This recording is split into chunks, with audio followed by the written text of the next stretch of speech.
Hey, what's going on YouTube? Today I'm going to showcase an endgame build for Brittleden, also known as Ice Staff Magicka Warden. Brittleden's focus is to keep up minor brittle and is useful for group content, most notably trials and dungeons, for their ability to keep up minor brittle on boss fights. This build is capable of pulling over 110k on the parse dummy. For this build I will be using mythics and trial gear, so this is not a super beginner friendly build, but rather more for endgame players. This is an optimized build that is also a hybrid, meaning I'll be wearing a good combination of medium and light armor to further boost my DPS. Furthermore, this is a melee range build, so if you like the ranged version, please refer to my other Brittleden build from this patch. So starting off in the character sheet, I have 64 points in a Magicka, and I'm running the Thief Mundus. For the race, I am a High Elf. I think High Elves are probably the best choice, but other viable alternatives include Dark Elf, Khajiit, and maybe even something like Brenton would be fine. So for food, we're going to be running Clockwork Citrus Fillet for most content. A cheaper and almost just good alternative would be Witch Mother's Pone Brew.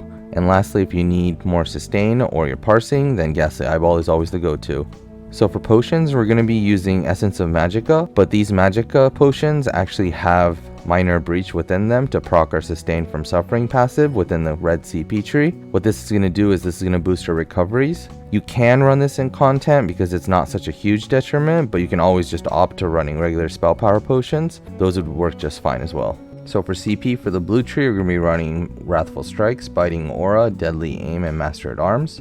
For the red tree, Sustained by Suffering, Siphoning Spells, Rejuvenation, and Boundless Vitality.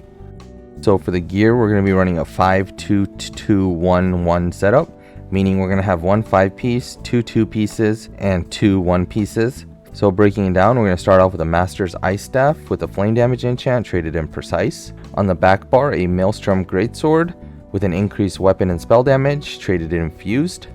For the head and shoulders, we have two pieces of Kjarnar Monster Set, both in light with Max Mag enchants traded in Divines. And for the body, we have four pieces of Coral Riptide, which comes in medium armor, all with Max Mag enchants traded in Divines. And for the leg slot, our mythic, we have a Harpooner's Waiting Kilt, which also comes in medium with Max Mag traded in Divines. And lastly, for jewelry, we have one piece of Coral Riptide jewelry, Bloodthirsty with a spell damage enchant.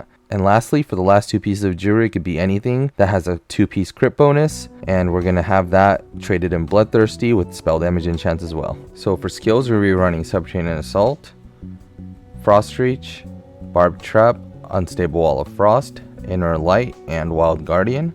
On the back bar, Stampede, Carve, Fetcher Infection, Winter's Revenge, Inner Light, and Wild Guardian again. So we're running a dynamic rotation, but the whole rotation is going to be centered basically around our Subterranean Assault. So what I mean by that is we're going to cast our Subterranean Assault and 5 skills after that. So breaking it down into priority for which skills to cast would be Carve, Subterranean Assault, Stampede, Carve, Winter's Revenge, Fetcher Infection, and our Destructive Reach. And then whenever your ult Wild Guardian is ready, just cast that. Just a quick tip, the thing about Destructive Reach is it increases your weapon and spell damage by 600 for 4 seconds after casting it, so try to incorporate that into your rotation so that you can keep that up as much as possible. And lastly, if your goal is higher uptimes on minor brittle, try to cast 2 skills, so Destructive Reach and then another skill before you bar swap, otherwise that Destructive Reach won't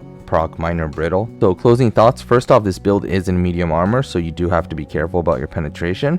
So for gear replacements for Coral Riptide, I feel like any of the good stamina sets would work just fine. So these are Kinra, Reliquin, and maybe even something like Pillar, and a super budget route would probably be Order's Wrath. So next up is Harpooners. So it is best in slot when you can run it, but when you can't, either Mora's Whisper or Death Dealer Fate are both good options that you can run as well. So in terms of monster sets, you could replace Kjarnar for something like Stormfist, or maybe even Maul would be okay as long as everyone in the group is comfortable with it. As always, thanks for watching the video. If you have any questions or comments or would like to request a build, please leave it in the comment section down below, or better yet, come join our Discord. So in terms of builds, I do make builds on request, and most of these builds are actually requested by our community members. If there's a specific build you'd like to see, I will try my best to do it in a timely manner and within the constraints merits of my skill. Anything from PVE to solo builds, basically anything, I'll give it my best shot. Also, there is a brand new Discord for PlayStation community members if you're interested in that. I'll leave the link down in the description below. If this video helped in any way, please consider subscribing, and if you like the piggy for this thumbnail, please like the video. And as always, there will be a parse and outfit section at the end. Thanks for watching, and see you in the next one.